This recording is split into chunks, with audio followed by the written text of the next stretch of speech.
Hindi cinema के आसमान पर कई सितारे चमके और कई वक्त के साथ गुम हो गए।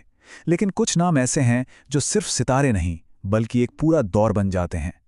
एक ऐसा ही नाम जो पंजाब के गांव की मिट्टी से उठा और पूरी दुनिया के दिलों पर ही मैन बनकर छा गया। आज हम जानेंगे धर्मेंद्र की कहानी। ये सिर्फ एक फिल्म स्टार के सफर की कहानी नहीं है।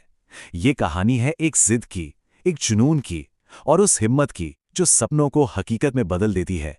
चलिए इस दास्तान को बिल्कुल शुरुआत से समझते हैं।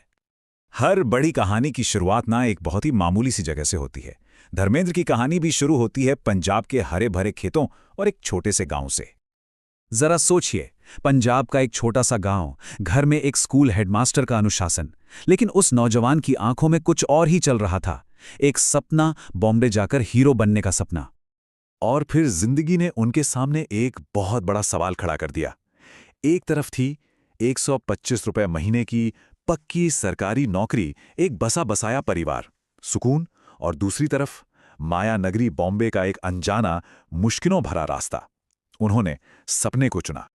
लेकिन बॉम्बे वो माया नगरी है, वो किसी को भी इतनी आसानी से नहीं अपनाती। यहां से उनकी जिंदगी का वो पन्ना खुलता है जहां सिर्फ और सिर्फ संघर्ष था, और था एक अटूट हौसला।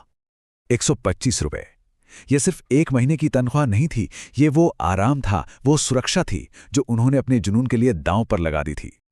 उस चमचमाते शहर के पीछे का एक और सच उन्होंने बहुत करीब से देखा। कई कई रातें रेलवे स्टेशन के ठंडे प्लेटफॉर्म पर गुजार दी। ये उनके सपने की पहली और शायद सबसे कठिन कीमत थी। संघर्ष सिर्फ छत का नहीं था। पेट की आग बुझाने के लिए वो मीलों पैदल चला करते थे ताकि चंद पैसे बच जाएं और एक वक्त का खाना मिल सके। यही वो आग थी जिसने उन्हें कभी टूटने नहीं दिया। कहते हैं ना, हर अंधेरी रात के बाद सुबह जरूर होती है। तो बस संघर्ष के बादल धीरे धीरे छटने लगे थे और हिंदी सिनेमा के आसमान पर एक नया सूरज चमकने को तैयार था। 1960 में पहली फिल्म मिली, फिर शोला और शबनम से लोगों ने उन्हें पहचानना शुरू किया।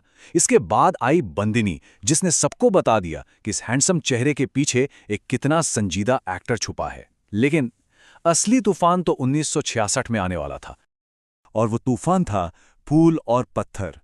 ये सिर्फ एक फिल्म नहीं थी, ये एक पहचान बन गई। इसी फिल्म के बाद लोगों ने उन्हें एक नया नाम दिया, ही मैन। हिंदी सिनेमा को अपना पहला एक्शन हीरो मिल चुका था। और फिर आया 70 का दशक, और यह दशक धर्मेंद्र के नाम था। वो अब सिर्फ एक स्टार नहीं थे, वो एक भरोसा बन चुके थे, जिनकी हर फिल्म कामयाबी की गारंटी होती थी। और फिर साल आया 1975 और पर्दे पर उतरी शोले। इस एक फिल्म ने उन्हें हमेशा हमेशा के लिए वीरू बना दिया।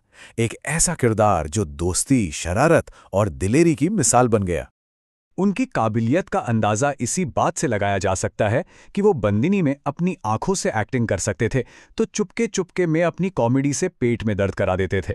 धर्मवीर का एक्शन हो या फिर हेमा मालिनी के साथ उनकी जबरदस्त केमिस्ट्री, वो हर रंग में लाजवाब थे।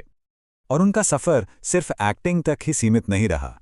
उन्होंने एक प्रोड्यूसर के तौर पर घायल जैसी क्लासिक फिल्म बनाई और अपने बेटों सनी और बॉबी देओल का करियर भी लॉन्च किया। तो धर्मेंद्र ये सिर्फ एक एक्टर का नाम नहीं है, ये एक पूरी की पूरी विरासत है और एक ऐसी प्रेरणा है जो बताती है कि मेहनत से कुछ भी हासिल किया जा सकता है।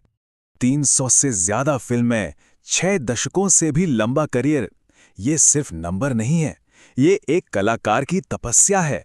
और इसी तपस्या को सलाम करते हुए 2012 में देश ने उन्हें पद्म भूषण से नवाजा।